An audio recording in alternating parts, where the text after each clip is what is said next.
Hey oil campers, this is Roxy Saran coming to you guys from our bathroom. So I wanted to talk to you guys today about how you can utilize your last few precious drops of lavender that are in your bottle. So let me show you guys a really super easy trick. The inside of your oil top has a little nub in it, and that fits directly inside your reducer. So you can fit that in there and it'll pop off that top.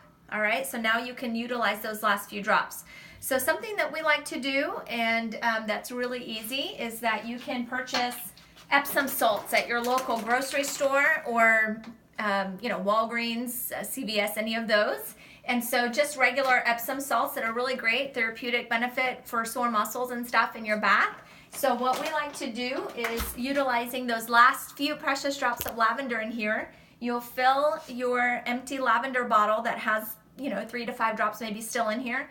Fill it up with Epsom salts and then put your top back on, and you can just save these up for the next time that you're ready to take a bubble bath and just open the top and throw the whole bottle inside your bath. And so of course lavender, really calming and soothing. You'll get that beautiful aroma, and along with the Epsom salts will be amazing for sore joints and muscles. So we like to utilize that as our bath bomb, even with empty bottles of eucalyptus or aroma touch oil or balance. Those are also amazing ones to throw in your bath. So save your bottles, guys, and utilize those.